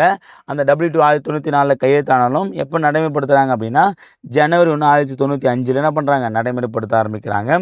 இந்த WTOன்றது வந்து பார்த்தீங்கன்னா வேர்ல்டு ட்ரேட் ஆர்கனைசேஷன், இதோட தலைமை வந்து பார்த்தீங்கன்னா ஜெனீவா சுவிட்சர்லாந்து இருக்குது. ஓகேவா? இந்த அளவு தெரிஞ்சுன்னா போதும்பா. அடுத்து பார்த்தீங்கன்னா உலக வர்த்தக அமைப்பின் குறிக்கோள், அதாவது வேர்ல்டு ட்ரேட் ஆர்கனைசேஷனுடைய குறிக்கோள்கள் அப்படின்னு பார்த்தீங்க அப்படின்னா அயல்நாட்டு வாணிபத்திற்கான விதிகள் அமைத்தல் மற்றும் செயல்படுத்துதல். இது அயல்நாட்டு இப்போ வந்து ஒரு நாட்டிலேருந்து இன்னொரு நாட்டு வந்து வணிகம் செய்கிறாங்க அப்படின்னும் போது அதுக்குண்டான ரூல்ஸ் அண்ட் ரெகுலேஷன் வந்து பார்த்தீங்கன்னா ஏற்படுத்துது, அதை வந்து ஒழுங்காக செயல்படுத்துது.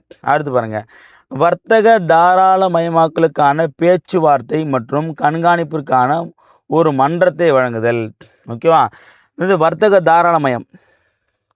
ஒரு வர்த்தகம் வந்து எப்படி நம்ம வந்து பார்த்தீங்கன்னா விரிவுபடுத்தலாம், ஸோ அதுக்குண்டான செயல்பாடுகள், ஒரு பேச்சுவார்த்தை, அதை எப்படி கண்காணிக்கிறது, இது எல்லாமே அதுக்குண்டான ஒரு மன்றத்தை உருவாக்கி அந்த மன்றத்தின் மூலமாக அந்த பேச்சுவார்த்தையை கண்காணிக்கிறாங்க. அடுத்து பாருங்கள், வர்த்தக தகராறுகளை கையாளுதல். இப்போ வந்து 2 நாடுகளிடையே வந்து ஒரு பொருளை வந்து வர்த்தகம் செய்து தகராறு ஏற்படுது அப்படின்னா இவங்க தான் என்ன பண்ணுவாங்க, தீர்த்து வைப்பாங்க. அடுத்து பாருங்கள், நிலையான முன்னேற்றம் மற்றும் சுற்றுச்சூழல் ஆகிய இரண்டையும் ஒன்றிணைத்து அறிவு செய்தல். நிலையான சுற்றுச்சூழல், நிலையான முன்னேற்றம், அதில் நாம் அது சுற்றுச்சூழல் ஆகிய இரண்டையும் ஒன்றிணைத்து அறிவு செய்தல். இப்போது ஒரு அயல்நாட்டு வணிகத்தை வந்து பார்த்தீங்கன்னா இம்ப்ளிமெண்ட் பண்ணுறாங்க, இல்லை செயல்படுத்துகிறாங்க, ஒரு புதிய விஷயத்த பண்ணுறாங்க அப்படின்னா கண்டிப்பாக வந்து பார்த்தோன்னா அது மூலமாக வந்து ஒரு நிலையான வளர்ச்சி நமக்கு இருக்கணும். அதேமாதிரி அது சுற்றுச்சூழலுக்கும் எந்த வகையான பாதிப்பு இருக்கக்கூடாது, அதுலேயும் வந்து ஒரு கண்ணாக இருக்கிறாங்க. அப்புறம் உலக வர்த்தகத்தில் வளர்ந்து வரும் நாடுகளின் ஒரு சிறிய வளர்ச்சிக்கு பாதுகாப்பாக இருத்தல். என்ன சொல்கிறாங்க பாருங்கள், ஒரு சிறந்த வளர்ச்சிக்கு பாதுகாப்பாக இருத்தல். அதாவது வளர்ந்து ஒரு நாடுகளாக இருக்குது. ஓகேவா? மொத்த நாடுகள் வந்து பார்த்தீங்கன்னா வளர்ந்த நாடுகள், வளர்ந்து வரும் நாடுகள், அப்புறம் பின்தங்கிய நாடுகள் அப்படின்னு சொல்லுவோம் பார்த்தியா. அப்போது இந்த வளர்ந்து வரக்கூடிய நாடுகள் வந்து பார்த்திங்கன்னா சிறப்பாக வளர்ச்சி அடையத்துக்கு வந்து பார்த்திங்க அப்படின்னா அதுக்குண்டான ஊக்க சக்தியாக வந்து இது இருக்குன்றது சொல்கிறாங்க. அடுத்து பாருங்கள், முடிவெடுக்கும் செயல்களில் வெளிப்படைத்தன்மையை அதிகரித்தல். முடிவெடுக்க இப்போ ஒரு முடிவு எடுக்கிறாங்க அப்படின்னா இது எதனால் இந்த முடிவு எடுத்தாங்க அப்படின்ற அந்த வெளிப்படைத்தன்மையோடு அந்த முடிவு வந்து பார்த்தீங்கன்னா சொல்லுவாங்க. அடுத்து பாருங்கள், முழு வேலை வாய்ப்பை உறுதிப்படுத்துதல் மற்றும் பயனுள்ள தேவையை அதிகரித்தல். ஸோ இது எல்லாமே வந்து பார்த்தீங்கன்னா அந்த WTOடைய மிக முக்கியமான குறிக்கோள்களாக வந்து வச்சுருக்காங்க. அடுத்து பாருங்கள், அறிவுசார் சொத்துரிமை தொடர்பான வர்த்தக உரிமைகள் அப்படின்னு என்ன அப்படின்னா, அதாவது வந்து பார்த்தீங்கன்னா அறிவுசார் பண்டங்களின் உரிமைகள் என்பது ஒரு வணிக மதிப்புடன் கூடிய தகவல் என வரையறுக்கலாம். இப்போ நான் வந்து பார்த்தீங்கன்னா ஒரு ஃப்ரிட்ஜோ ஒரு வாஷிங் மிஷினோ கண்டுபிடிக்கிறேன், ஒரு புதுமையான விஷயத்தை கண்டுபிடிக்கிறேன் அப்படின்னா அதுக்கான காப்புரிமை எனக்கு வாங்குகிறேன். இப்போ நான் ஒரு மியூசிக் போடுறேன், இதுக்கான காப்பிரைட்டை நான் வாங்குகிறேன் அப்படிங்கும்போது ஸோ அதுதான் வந்து இங்கே அறிவுசார், அது அறிவு சார்ந்த என்னோடய அறிவை பயன்படுத்தி நான் ஒரு பண்டத்தை ஒரு செயலை வந்து நான் செயல்படுத்துகிறேன், உருவாக்குறேன் அப்படின்னா அதுக்குண்டான பாதுகாப்பை வழங்குறேன். இப்போ தானே சொல்கிறாங்க அப்படின்னா அந்த TRIPS, trade related aspect of intellectual property rights அப்படின்னு சொல்கிறாங்க. அப்போ நம்ம என்ன பண்ண, இப்போ நான் சொல்லலாம் பார்த்தியா, இந்த பொருளுக்கு இந்த நாடு காப்பீடு வாங்கி வச்சுருக்கு அப்படின்னா என்ன அப்படின்னா அது வேறு யாரும் என்ன பண்ண முடியாது, பயன்படுத்திக்கணும், இந்த டூப்ளிகேட்லாம் பண்ண முடியாது. ஓகேவா?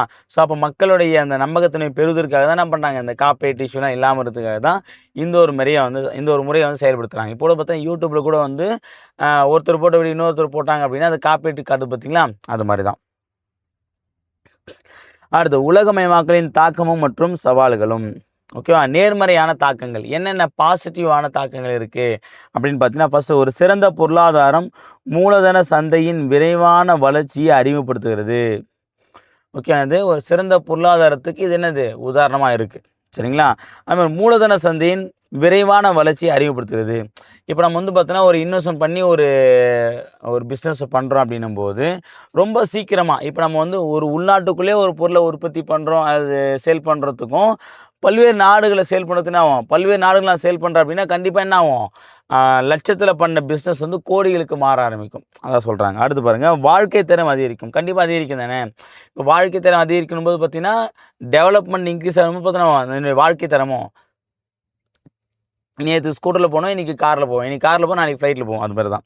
அடுத்து பாருங்கள், உலகமயமாக்கல் வர்த்தகத்தை வேகமாக அதிகரித்து அதிக மக்களுக்கு வேலைவாய்ப்புகள் அதிகப்படுது.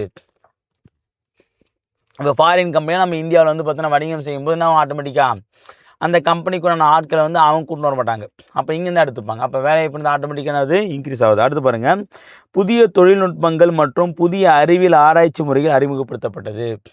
இப்போது உலகமயமாக்கல் அப்படின்னு கான்செப்ட் தான் என்ன பண்ணுறாங்க, பல வெளிநாட்டு பொருட்கள் நாம் பயன்படுத்துகிறோம், நம்மளுடைய பல கண்டுபிடிப்பு பொருட்களை வெளிநாட்டு மக்கள்லாம் பயன்படுத்துகிறாங்க. ஸோ அப்போ என்ன அப்படின்னா, இப்போ ஒரு நாட்டு பொருளை இன்னொன்று பயன்படுத்தக்கூடாது அப்படின்னா நம்ம ஊரில் காரே இருக்காது. ஓகேவா? இப்போ நாம் யூஸ் பண்ணுற பல பொருட்கள் வந்து பார்த்தோன்னா வெளிநாட்டில் கண்டுபிடிச்ச பொருட்கள் தான். ஓகேவா? அடுத்து பாருங்கள், இது பண்டங்களை தடையற்றதாகவும் தாராளமாக அதிகரிக்கவும் வெளிநாட்டு நேரடி முதலீடுகளை அதிகரிக்கவும் உதவுகிறது. ஓகே, இப்போ இந்த உலகமயமாக்கல் அப்படின்ற கான்செப்ட் மூலமாக தான் என்ன பண்ணுறாங்க, மற்ற வெளிநாடுகள்லேருந்து கம்பெனிலாம் டைரெக்டாக நம்ம இந்தியாவில் வந்து முதலீடு வந்து செய்கிறாங்க. அப்போ இதனாலாவது வேலைவாய்ப்பு எல்லாமே நமக்கு அதிகரிக்கிறது. அடுத்து பாருங்கள், எதிர்மறை தாக்கங்கள். இதனால் நெகட்டிவ் சைடு என்ன நடக்குது அப்படின்னு பார்த்தீங்க அப்படின்னா, நாடுகளுக்கிடையே மிக அதிகமான மூலதனமானது நியாயமற்ற மற்றும் ஒழுக்கமற்ற விநியோகப்பாடுகளை அறிமுகப்படுத்துகிறது. என்னென்னா ஃப்ராடுங்க அதில் வந்து பார்த்தோன்னா வரது வாய்ப்புகள் இருக்குது. இந்த இடைத்தரகலாம் இருக்கான் பார்த்தியா, ஸோ அவங்களுமா வந்து அப்படின்னா ஒரு அதிகமான இன்வெஸ்ட்மெண்ட் பண்ணுறோம் அப்படின்னும்போது இவங்க இதுக்கு நான் பண்ணித்தரேன், அதுக்கு பண்ணித்தரேன்னு சொல்லிட்டு வந்து பார்த்தீங்கன்னா இந்த இன்டர்மீடியட்ஸால் ப்ராப்ளம் வரது வாய்ப்பு இருக்குது. அடுத்து பாருங்கள், தேசிய ஒருமைப்பாட்டை இழந்து வருவதோடு மிக அதிகமான வர்த்தக பரிமாற்றம் இருப்பதால் சுதந்திரமான உள்நாட்டு கொள்கை இழக்கப்படுகிறது என்பது அச்சத்திற்குரியதாகும். இப்போ ஒவ்வொரு நாட்டுக்கும் ஒரு கொள்கை இருக்கும். ஆனால் இப்போ நம்ம வெளிநாடுகள் அவங்க ஒரு கொள்கை வச்சுருப்பாங்க. இப்போ அவங்க நாட்டு பொருட்கள் நம்ம இந்தியாவில் வந்து பார்த்தா இறக்குமதி பண்ணும்போதோ இல்லை ஏற்றுமதி பண்ணும்போதோ என்ன ஆகும் அப்படின்னா சில முரண்பாடுகள் ஏற்படும். ஸோ இதனால் வந்து பார்த்தீங்கன்னா அந்த நாட்டுடைய அந்த ஒருமைப்பாட்டுக்கு ஒரு பாதிப்பை ஏற்படுத்தும்னு சொல்கிறாங்க. அடுத்து பாருங்கள், முக்கிய உட்கட்டமைப்பு மற்றும் வளங்களை பிரித்தெடுத்தல் ஒரு பொருளாதாரத்தின் விரைவான வளர்ச்சிக்கு தேவை என்றாலும் இது எதிர்மறை சூழலுக்கு மற்றும் சமூக செலவுகளை அதிகரிக்கும். என்ன சொல்கிறாங்க அப்படின்னா, நம்ம இந்த இன்ஃப்ராஸ்ட்ரக்சர் வந்து பார்த்தோன்னா டெவலப் பண்ணுறது நமக்கு எந்த மாற்று கருத்தும் கிடையாது. ஆனால் அதே சமயம் வந்து பார்த்தோன்னா சுற்றுச்சூழலுக்கு மாசு ஏற்படுறதுனால அப்படின்னு சொல்கிறாங்க. அடுத்து பாருங்கள், அந்நிய செலாவணியை பெறுவதற்காக இயற்கை வளங்கள் மிக அதிகமாக விரைவாக சுரண்டப்படுகிறது. ஓகே, அதாவது அந்நிய முதலீடு பெறுவதற்காக நம்ம என்ன பண்ணுறோம், நிறைய கம்பெனி இங்கே வாங்க, தமிழ்நாட்டுக்கு வந்து பார்த்தீங்கன்னா இதை பண்ணுங்கள், கம்பெனி ஆரம்பிங்க, ஆந்திராவில் ஆரம்பிங்க, டெல்லியில் ஆரம்பிங்க, நம்ம என்ன பண்ணுறோம் ஆரம்பிக்க சொல்கிறோம். அப்போ என்ன பண்ணுறாங்க, ஆரம்பிக்கும் போது பில்டிங்லாம் கட்டுறாங்க, பெரிய பெரிய பில்டிங் கட்டுறாங்க அப்படின்னா அந்த இடத்துல வந்து 1000 மரம் இருந்திருக்கும், என்ன பண்ணுறாங்க அந்த இடத்துல 1000 பேர் வேலை செய்கிறாங்க. அதுமாதிரி மாறி இருக்கும். அடுத்து பாருங்கள், சுற்றுச்சூழல் பற்றிய தரங்களும் கட்டுப்பாடுகளும் தளர்த்தப்படுகின்றன. கரெக்டு தானே? இப்போ வந்து பார்த்தோன்னா இந்த இடத்துல இவ்வளவு தண்ணி இருக்கணும், இவ்வளவு தான் நாம் வந்து பார்த்தோன்னா மண் எடுக்கணும், இவ்வளோ தான் வந்து பார்த்திங்கன்னா உயரத்துக்கு பில்டிங் கட்டணும் அப்படின்னு சொல்லிட்டு ஒரு ரூல்ஸ் இருக்கும். ஆனால் அந்த மல்டிநேஷ்னல் கம்பெனிலாம் வந்து பார்த்தோன்னா பிஸ்னஸ் பண்ணும்போது இது எல்லாமே ரூல்ஸ் எல்லாம் பிரேக் பண்ணி தான் எல்லாத்தையும் பண்ணுவாங்க.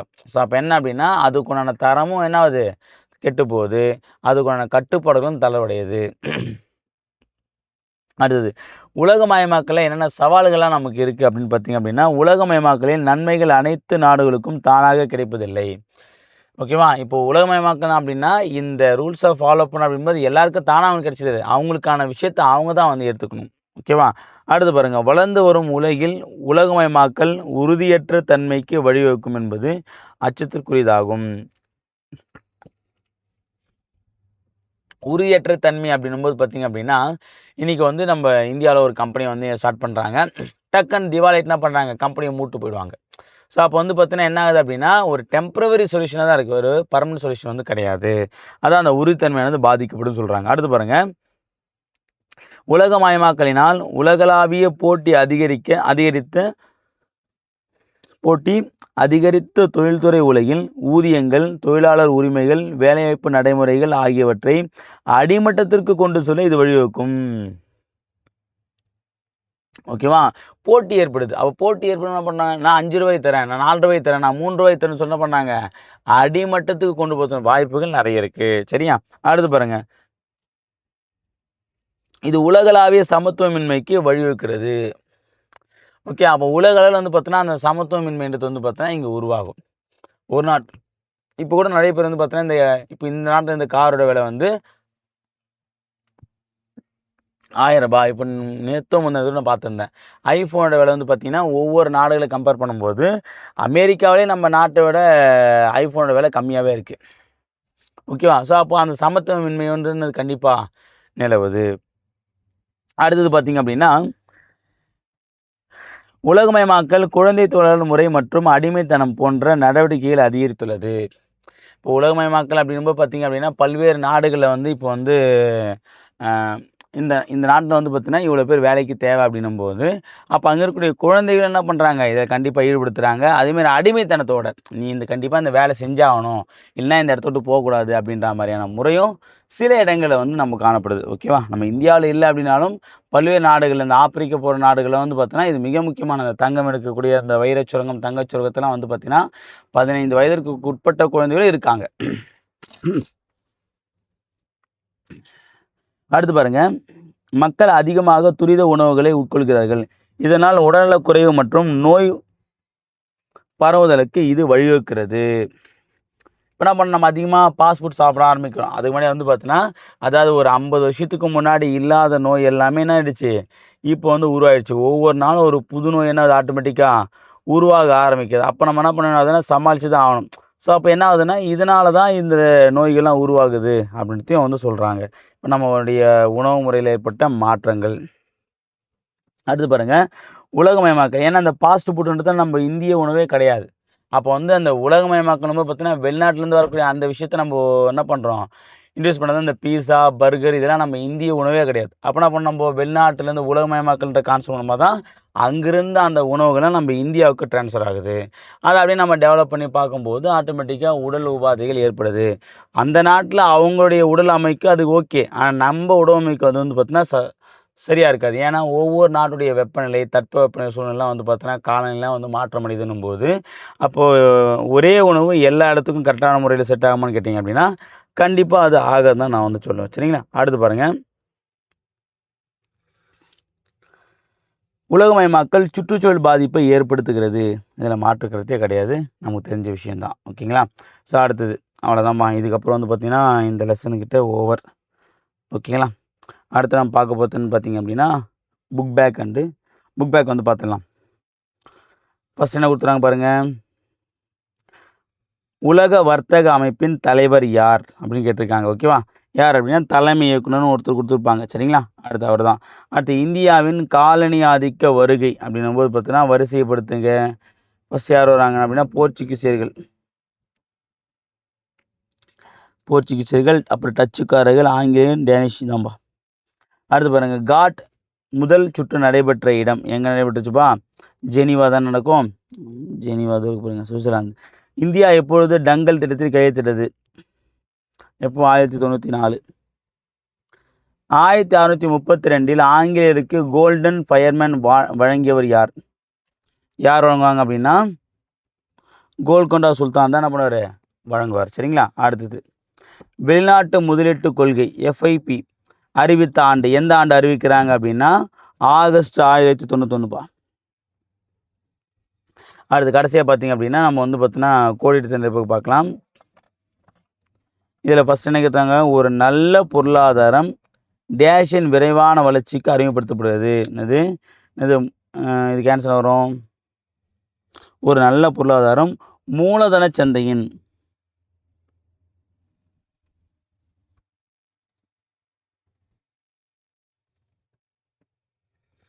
அடுத்தது உலக வர்த்தக அமைப்பு ஒப்பந்தம் டேஷாம் ஆண்டு அமலுக்கு வந்தது. WTO எப்போனா ஜனவரி 1 1995. அடுத்தது டேஷால் உலகமயமாக்கல் என்ற பதம் கண்டுபிடிக்கப்பட்டது. யார்? Theodore Levitt.